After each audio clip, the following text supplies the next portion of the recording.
Maglagay ka ng cinnamon powder at sugar sa tubig. Mas maigi ito kaysa sa magic. Ito ay isang uri ng wealth rituals gamit ang manifestations o ang paghiling. At ang cinnamon powder po ay pinaniniwalaan na tumutupad ng mga kahilingan. Lalong-lalo na kapag ginawa mo ito sa mga swerteng pagkakataon. Ngayong June 2025, meron po tayong pinakamaswerteng araw at ito yung araw na gagawin natin ito. Ito po ay June 21. June 21 po, meron tayong ritual na pwedeng gawin para sa ating front door, para sa ating southeast area, at para po sa apat na sulok ng tahanan natin. Pinaniniwalaan po na tumutupad ng hiling at umaakit ito ng swerte. Ang lahat ng tao, meron tayong windfall o mga swerteng pagkakataon na para sa atin. Pwede nating ma-activate yan or pwede nating maakit yan para talaga magdulot ng swerte sa atin sa pamamagitan po ng paglalagay ng mga wealth rituals, paggawa ng manifestations, o pagke-cleansing. Kinakailangan po gawin ang tatlo na yan para ma-activate mo yung swerteng pagkakataon na para sa iyo or para sa atin kahit hindi pa panahon or hindi pa destiny natin para swertehin. May mga tao na tuloy-tuloy ang swerte nila kasi alam nila ang gagawin. Hindi nila hinihintay yung swerteng pagkakataon nila at doon lamang sila mag-activate. Ang ginagawa po, habang ikaw ay nasa panahon na neutral, i-activate mo yung windfall mo para hindi ka masyadong magkaroon ng challenges or hindi mo maramdaman ang challenges dahil tuloy-tuloy pa rin ang good luck mo sa buhay. Ang windfall po ay pwedeng maakit sa pamamagitan ng iba't ibang mga bagay. Pwedeng may tao na nagdulot nito sa iyo, hindi ito sinasadyang na-activate o sa bahay na nilipatan mo. Pwede pong ma-activate yan nang hindi sinasadya kung ganyan ang meron ka. Ngunit kung wala ka niyan, pwede nating i-activate ang mga windfall natin para tuloy-tuloy pa rin tayo na sinuswerte at hindi natin kailangan maghintay.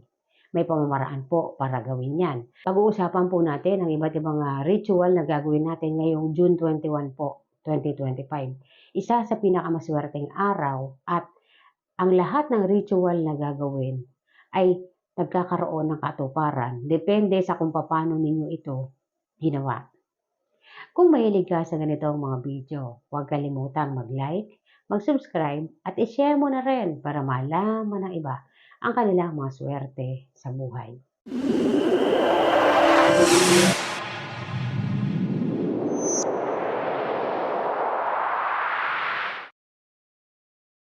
Activating hidden wealth. Ang lahat ng zodiac signs ay meron nito. Maging ang mga tahanan na tinitirahan natin, mayroong mga hidden wealth area yan na pwede nating i-activate sa pamamagitan po ng manifestations, paglalagay ng mga lucky charms, at pagki-cleansing. Na-activate po sila ng tatlong bagay na yan. At kapag tayo ay gagawa ng manifestations, dapat po itatapat natin yan sa mga swerteng pagkakataon o sa mga swerteng araw. Ito po ang gagawin natin ay itatapat natin ang June 21 dahil yan ang pinakamaswerteng araw ngayong June. Kumuha ka ng cinnamon, isang kutsarang asukal, tubig, at lalagyan po. Pwedeng baso, pwedeng maliit na mangkok. Ihalo mo po yung cinnamon sa tubig at asukal. Pagsamasamahin po silang tatlo at kapag nahalo mo na, yung pinaglagyan mo, ilagay mo po sa labas ng 1 minuto. Kailangan pasikatan ng araw ng 1 minuto. At pagkatapos po, ilagay sa wealth area ninyo at huwag ninyo siyang gagalawin. Ngayon po, kung wala kayong wealth area o yung tahanan ninyo, diretso na, maghanap ka po ng sulok na, ano mga area na hindi siya magagalaw. Hayaan nyo lamang siya dyan. Yan ang magiging activator natin para sa ating mga hidden wealth. Kaya hindi siya inaalis bawat buwan. May mga windfall po na dumaraan at pwede nating makuha ang mga yan. Maa-activate yan at magdudulot yan ng swerte sa atin. May mga tao na tuloy-tuloy ang swerte nila sa buhay kahit hindi pa nila panahon para sa kanilang swerte. Kasi po sila ay tuloy-tuloy din na nagmamanifest at gumagawa ng iba't ibang uri ng ritual. Kaya't kung titingnan sila, parang hindi sila nakararanas ng trial at mas lalo pa silang yumayaman. Meron po silang mga ritual or meron talagang mga ritual na ginagawa para ma-activate natin ang hidden wealth o mga hindi inaasahang swerte dahil meron tayo niyan. Hindi lamang alam ng iba kung paano ito i-activate. Sunod, para naman po sa ating mga front door. Wealth para sa ating mga front door. Ang front door po ay isa sa pinakamahalagang area sa ating tahanan sapagkat dito pumapasok ang mga swerte papasok sa loob ng tahanan natin. Ngunit po, ang mga good luck energies kung minsan, hindi yan basta-basta nakakapasok sa tahanan natin. Kinakailangan maglagay tayo ng mga bagay para maakit ito at pumunta papasok sa tahanan natin. Ang paggawa po ng ritual na ito ay isa sa mga pamamaraan. Unang-una, kumuha ka ng cinnamon powder, ilagay mo sa gitna ng palad mo at mag-manifest ka dyan sa cinnamon powder na nasa palad mo. Pwede mong sabihin ang salitang, wealth is coming my way.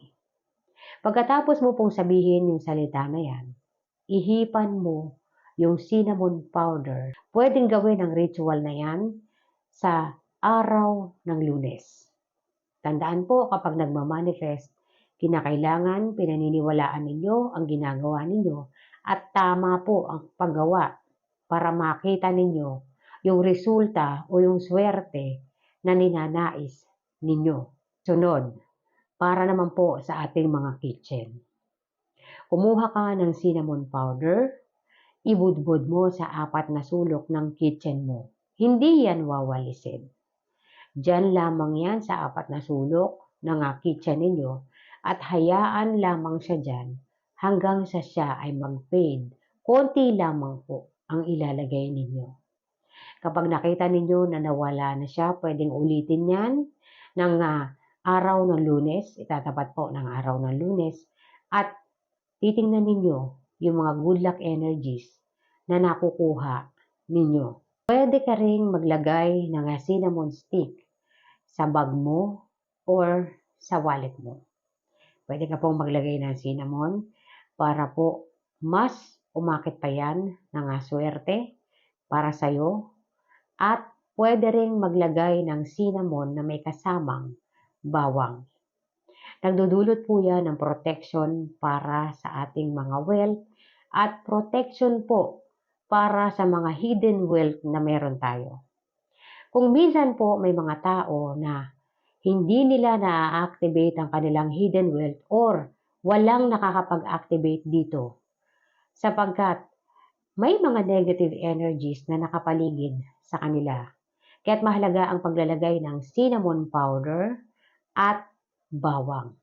Ilalagay lamang yan sa front entry ninyo or pwedeng ilagay sa kitchen, pwedeng ilagay sa window.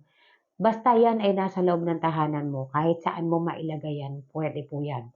Cinnamon powder po yan at bawang. Walang tubig po yan. Dry yan. Pwede pong ilagay yan sa mga sulok-sulok bilang protection po kasi ang mga hidden wealth natin, madali silang nawawala kapag na-disturb sila ng mga negative energies. Kaya hindi nararamdaman ang good luck energies. Tandaan lamang po kapag gagawa ng ritual, 3 bagay lang, actions, intentions, at beliefs. Pag sinabing actions, tamang paggawa. Pag sinabing intentions, intention mo nung ginawa mo yung ritual. Ito po ay tumutukoy sa hiling mo. Mag-isip ka lamang ng mga magagandang bagay, humiling ka ng nais mo, at kailangan po wala kang iniisip na negative. Kasi magdudulot yun ng inauspicious energies at hindi matutupad ang hiling mo at beliefs po. Dapat pinaniniwalaan mo ang ginagawa mo. Tandaan po natin, ano man ang iniisip mo, yan ang ibibigay sa'yo. Ang manifestation po ay isang uri ng pamamaraan para makaakit tayo ng swerte. At meron po tayo lahat